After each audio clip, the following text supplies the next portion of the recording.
안녕하세요, 유수입니다. 오늘은 잘 살아온 티나는 사람이라는 주제로 여러분들과 함께 하겠습니다. 몇 년 만에 보니까 오, 저 사람 더 멋있었는데 그런 느낌 받을 때 있으시죠? 그러니까 지인이든 친구든 뭐 예전 거래처 사람이든 오랜만에 봐서 더 근사해진 사람은 그 세월을 어떻게 살았는지 이렇게 느낌이 다 와요. 그러니까 그 사람의 표정, 태도에서 참 시간들을 잘 겪어왔구나 이제 이런 느낌이 드는 거죠. 선배 중에서도 이제 그런 분들이 있어요. 점점 더 멋있어지고 세월을 잘 관리하면서 가시는구나 저분은. 이런 예전에는 대단히 예민하고 날카롭고 정말 완전히 짜증 많던 그런 직장 상사가 뭐 어느 날 굉장히 오랜만에 만났는데 엄청 부드럽고 편안해진 케이스는 정말 보는 것만 해도 즐겁더라고요. 살다 보니 뭐 저절로 그렇게 되는 케이스는 사실 없죠. 어떤 계기가 있었고 이제 무엇보다 이제 스스로 대단히 노력했기 때문입니다. 지금의 자기 모습이 자기가 살아온 시간을 어떻게 겪었는지 지금 모습으로 이제 다 보여주는 거예요. 지금부터라도 나는 나이 들어서 더 시간과 나를 관리를 잘해서 더 보기 좋은 사람으로 나를 가꾸고 싶다. 여기 이제 관심이 있어야 그런 생각이 있어야 이제 자기 성장에 어떤 좋은 그런 이제 의미가 되고 동력이 되고 그러는 것 같아요. 결국에 그런 생각이 있는 의도가 있는 사람하고 없는 사람은 뭐 3년 후 5년 후 결과가 달라질 테니까 말이죠. 그래서 오늘은 이제 잘 살아나가는 사람의 티를 한번 어떻게 해야지 낼 수 있는지 우리 같이 한번 공부해보는 시간을 갖도록 하겠습니다. 자, 첫 번째, 말을 줄이는 거예요. 너무 간단하죠? 말이 너무 없는 사람도 문제인데요. 말이 너무 없어서 문제가 될 만한 사람은 그렇게 많지 않아요. 주로 말이 많아서 문제가 됩니다, 우리는. 우리가 하는 말 중에 안 하는 게 더 좋을 말. 남을 깎아내리거나 뭐 후회되는 말이거나 이제 그런 거 있잖아요. 그런 부정적인 건 싹 다 걷어야 한다고 생각해 보세요.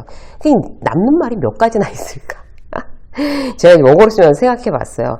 이제 그 원고를 막 쓰면서 나는 아침부터 어떤 말들을 했고, 그게 과연 쓸 말들이었을까? 이렇게 한번 생각을 해 봤어요. 이제 그 아침부터 일단 가족을 뭐라고 잔소리 했고, 그리고 엘리베이터에서 이제 인사한 이웃을 차에 와서 그 이제 같이 있는 식구들이랑 저 아줌마 말이지 막 이러면서 막 흉보고 점심 먹으면서 만난 사람이랑 같이 막 정치인들 욕하느라고 밥 먹으면서 막 목소리 막 높이고 이랬더라고요. 글쎄 비싼 밥 먹으면서 왜 도대체 소리 높이고 누군가를 비난하고 그랬는지 모르겠어요.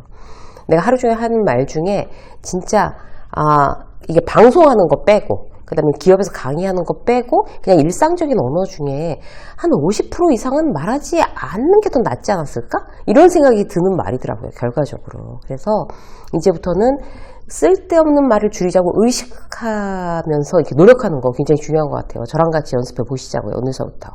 꾸준히 그런 훈련들이 되면 정말 신중하게 말하는 사람으로 점점점 변해갈 수 있습니다. 자, 두 번째는요. 진정성이에요.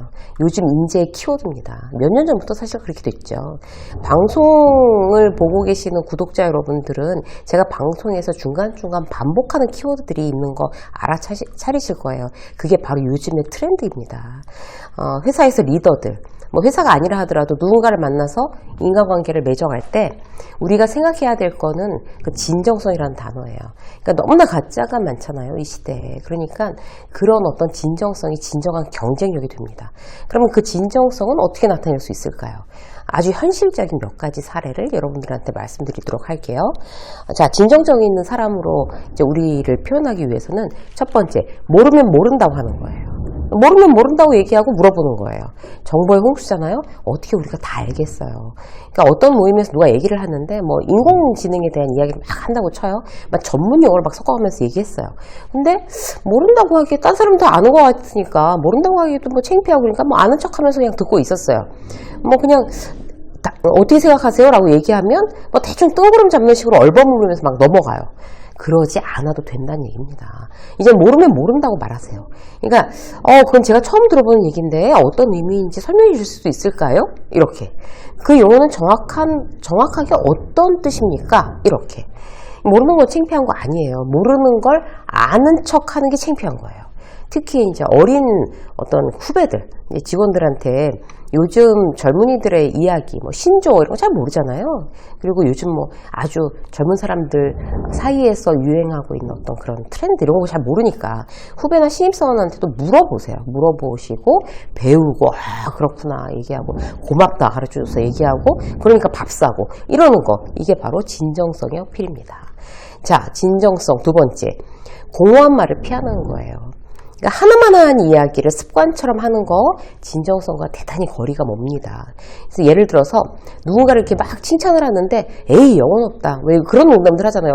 영혼 없었어 이번에 막 이렇게 대표적인 거예요. 상대가 듣기에 전혀 마음으로 하는 칭찬이 아니라고 느껴지는 거 아무 말도 안 하는 것보다 차라리 더 못하죠. 사실 이제 예를 들어서 이런 거예요.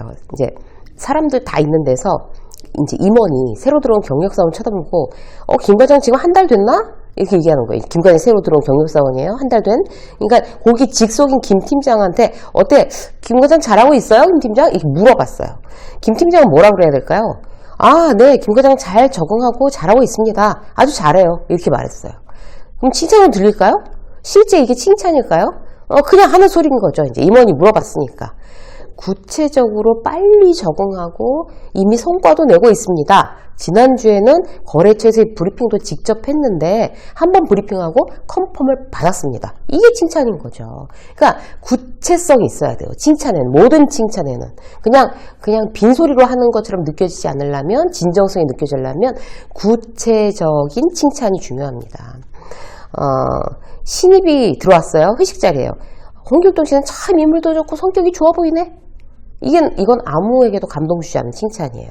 뭐 어떻게 칭찬해줘야 돼? 홍길동 정말 칭찬해주고 싶다면 아침에 사람들한테 그렇게 일일이 웃으면서 인사하는 거 그런 태도 아주 좋아 보이더라고요. 이게 칭찬입니다. 구체적으로 하는 것이 칭찬. 이게 바로 이제 진정성, 공허한 말을 피하는 방법이 되겠죠. 자, 세 번째 뭘까요? 우리가 정말 잘 세월을 겪어서 세월이 갈수록 더 이제 사람들이 근사해지고 이렇게 보이는 사람들은요, 기본적으로 사람을 귀하게 대해요.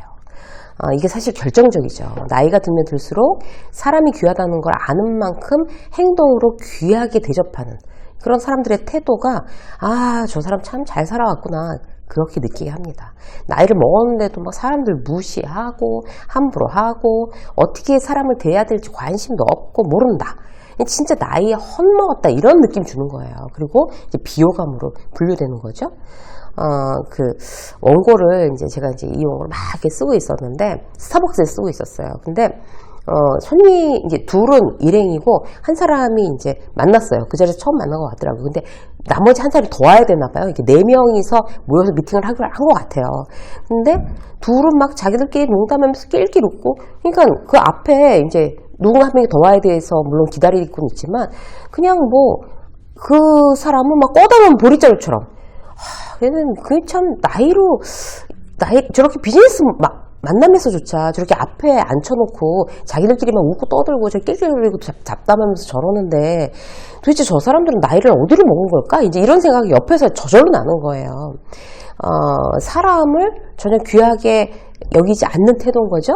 자, 사람을 귀하게 대하는 몇 가지를 예로 들면 첫 번째, 이게 누군가가 말하면 주의 깊게 들어야 돼요. 이게 사람을 귀하게 이제 대하는 태도의 첫 번째예요. 직원들이 말하면 제일 헤드, 리더가 눈을 마주치고 주의 깊게 들으면 대단히 동기부여가 되죠. 그 직원한테. 다른 직원들까지 다 집중시킬 수 있어요. 제일 헤드가 저 친구가 지금 홍길동 씨가 얘기하는 거를 막 들으면서 고개를 끄덕이고 질문을 하고 막 메모를 하는데 딴 직원들이 어떻게 그냥 딴짓을 할 수가 있겠어요. 그죠?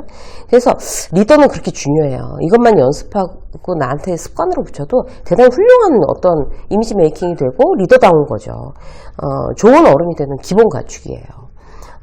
또 사람을 귀하게 대하는 것 중에 둘째 뭘까요? 가르치려고 들지 마세요. 막 잔소리, 충고, 조언 이런 거 아예 난 안 한다. 딱 마음먹으면 맞아요. 잔소리 하고 싶어도 안 하는 거예요. 그럼 어떻게 해야 돼요? 내가 행동하는 걸 보고 배워라 라는 태도로 움직여주는 거예요.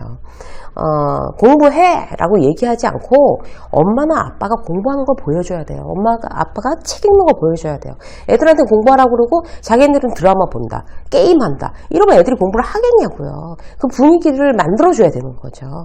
자기들도 책 읽기 싫고 공부하기 싫으면 왜 애들한테는 공부하라고 할까요? 회사에서도 직원들한테 굉장히 몰입해, 집중해, 근무 시간에 느슨하게 그러지 말라고 이렇게 화를 내지 말고 리더가 집중하고 몰입해서 성과 내는 걸 보여줘야 돼요. 직접. 잔소리라는 사람을 절대적으로 변화시킬 수 없다는 거 꼭 기억하시기 바라겠습니다. 자, 세 번째. 사람을 존중한다는 건요, 사람을 편견으로 이렇게 함부로 판단하지 않는다는 뜻이에요. 한 번 실수했어요. 예를 들어서 새로 들어온 직원이 거래처랑 미스커뮤니케이션이 나가지고 일이 막 꼬인 거예요. 그러면 저 친구는 무능해. 저 친구한테 뭐 저런 일 주지 마. 그걸로 딱 낙인 찍어버리면 안 된다는 거죠. 다시 매뉴얼을 숙지시키고 가르치고 기회를 다시 주고 기다려주는 거. 이거 아무나 할 수 있는 일은 아니에요. 편견 없이 다시 동일한 기회를 준다? 그거는 이제 본인이 굉장히 성숙해 있는 사람을 귀하게 여길 줄 아는 사람만 가능한 일입니다. 편견을 가지면 상대가 알아요. 이미. 그럼 조직 안에서 효율이 떨어질 수밖에 없죠. 특히 리더나 선배 되시는 분들, 내가 지금 편견을 갖고 있지 않나? 이렇게 다시 한번 생각해 보시면 사람을 존중하는, 어떤 귀하게 여기는 그런 태도로 다시 장착하실 수 있습니다. 이쌤의 직장서 오늘 여기까지 하겠습니다. 고맙습니다.